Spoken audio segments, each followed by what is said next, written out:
Il y a quelques années, pour lancer sa chaîne YouTube, il fallait avoir un équipement de ouf, limite professionnel, pour pouvoir produire des vidéos d'une très bonne qualité.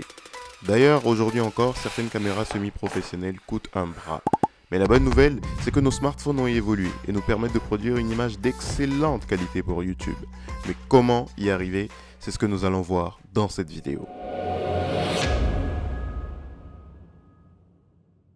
Salut à toi, mon nom est Jimmy et ceci est ma toute première vidéo YouTube. L'objectif de cette vidéo, c'est vraiment de t'aider à monter ton YouTube Studio avec ton smartphone et d'obtenir une qualité professionnelle, cinématique ou en tout cas une qualité qui s'y rapproche et ceci avec un petit budget. Je détaillerai le budget qu'il faut afin de t'aider à monter ce YouTube Studio et te guiderai dans toutes les étapes pour obtenir cette image.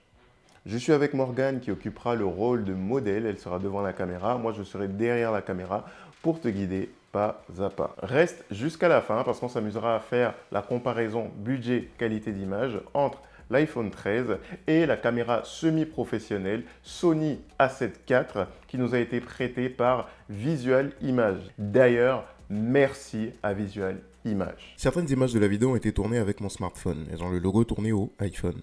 En ce qui concerne le matériel, vous aurez besoin de lumière diffuse. Et le kit le moins cher que j'ai trouvé sur Amazon est celui de la marque Aoko à 59,99 € et qui contient 2 softbox. Vous aurez besoin d'un trépied. Celui que j'utilise ici est de la marque KF Concept. C'est un trépied monopode et il coûte à peu près 69,99 €. Un de ses avantages, c'est qu'il vient avec un clip pour smartphone. Le micro Rode Wireless Go qui coûte à peu près 176 €. Je vous conseille de prendre le micro cravate qui va avec, c'est le micro Rode Lavalier Go qui coûte à peu près 60 €. Cependant, si votre budget est serré, vous pouvez très bien faire sans. Pour le son, le câble jack qui fait la conversion TRS vers TRRS et qui coûte à peu près 14 €. Et enfin, l'adaptateur mini jack vers Lightning qui coûte 9,90 €.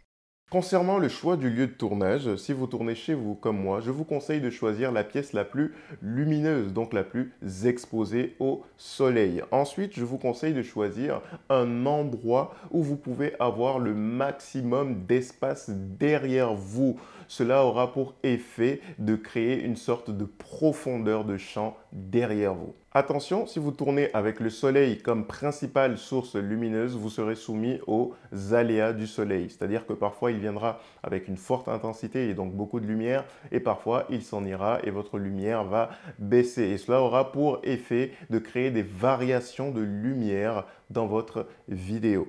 Et rappelez-vous, nous souhaitons vous aider à créer une vidéo avec un look professionnel ou un look cinématique.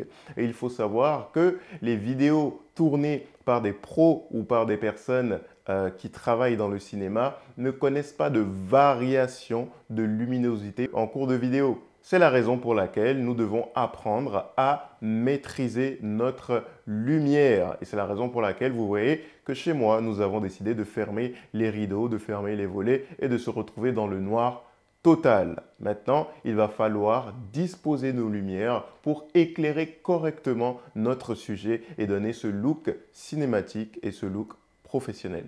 Concernant le placement des lumières, nous allons utiliser une variation de la technique des 3 sources lumineuses puisque nous avons à notre disposition que 2 sources de lumière. Alors, la première lumière que nous allons placer, c'est notre source de lumière principale, c'est la key light. La key light se place à côté de la caméra en diagonale d'une partie du visage, droite ou gauche. Rappelez-vous que la key light est notre source de lumière principale, elle doit donc être la plus forte. Comme vous pouvez le constater, la key light va créer des ombres sur la partie du visage qui n'est pas éclairée.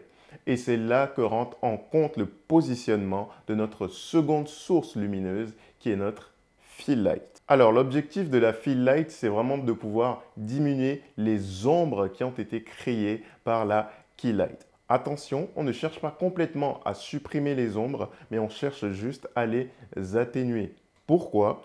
Parce que les ombres nous permettent de créer une sorte de relief sur le visage, nous permettent de créer ce look cinématique, ce look professionnel. La vidéo que tu regardes actuellement, donc de moi en train de te parler, là, a été tournée entièrement avec mon smartphone. Alors, si tu veux reproduire une image comme celle-là ou la qualité de cette image-là, je t'invite à participer à ma formation intitulée YouTube Studio avec son smartphone. Tu retrouveras cette formation sur mon site www.filmercommeumpro.com. Je te montrerai dans les détails le matériel que j'utilise pour arriver à ce résultat. Je te montrerai les applications que j'utilise. Je te montrerai le placement de mes différentes lumières pour arriver à ce résultat-là. Et je te montrerai tout ce qu'il faut pour doper la qualité de ton smartphone afin d'obtenir la meilleure qualité possible. Concernant les réglages, il n'y a pas grand-chose à faire. J'ai tout simplement laissé le smartphone faire les ajustements de lumière, de balance des blancs et de focus lui-même. Et ensuite, j'ai verrouillé mes réglages. Il est très important de verrouiller ces réglages parce qu'une vidéo de type professionnel ou une vidéo de type cinématique ne verra jamais ces réglages varier en cours de route. Et pour verrouiller ces réglages, c'est très simple. Il suffit juste de maintenir son doigt appuyé sur l'écran de votre téléphone jusqu'à ce que celui-ci affiche qu'il a bien verrouillé les réglages. Si vous avez un iPhone récent, vous avez certainement accès au mode cinématique. Je vous invite à utiliser ce mode-là plutôt que le mode normal. Cela vous permettra tout simplement de flouter davantage l'arrière-plan et de rajouter une sorte de profondeur de champ et de donner donc ce look cinématique et professionnel à votre vidéo. Certaines personnes vous diront que la qualité d'une vidéo passe à 50% par la qualité du son. Pour avoir un son potable, donc un son qui correspond au standard de votre vidéo, je vous invite à investir dans un micro Rode Go Wireless. Cela fera l'affaire, vous pourrez tout simplement le brancher sur votre téléphone. Et pour le brancher sur votre téléphone, vous aurez besoin d'un câble jack qui fait une conversion TRS vers TRRS. Et si vous êtes sur smartphone iPhone, vous aurez en plus besoin d'un câble qui fait une conversion jack vers Lightning. Enfin, comme vous pouvez le voir, nous avons une différence entre la qualité de l'A7 IV et de notre iPhone 13.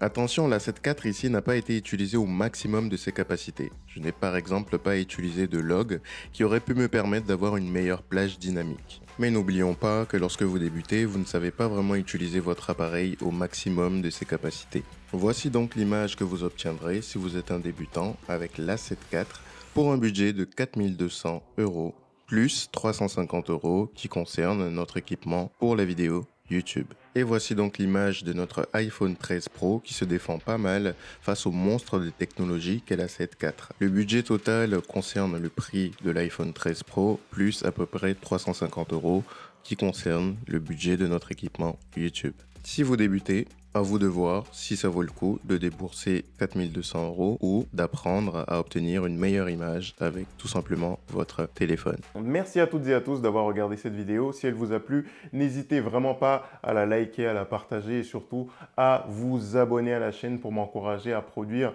d'autres vidéos de ce type. Et surtout, si à la fin de cette vidéo, vous avez décidé de vous lancer, n'hésitez pas à me dire dans les commentaires quel est le prochain sujet de votre chaîne YouTube. Et si vous avez une chaîne YouTube, n'hésitez vraiment pas à me dire quel est le sujet de votre chaîne YouTube. D'ici là, je vous dis à très bientôt pour une prochaine vidéo.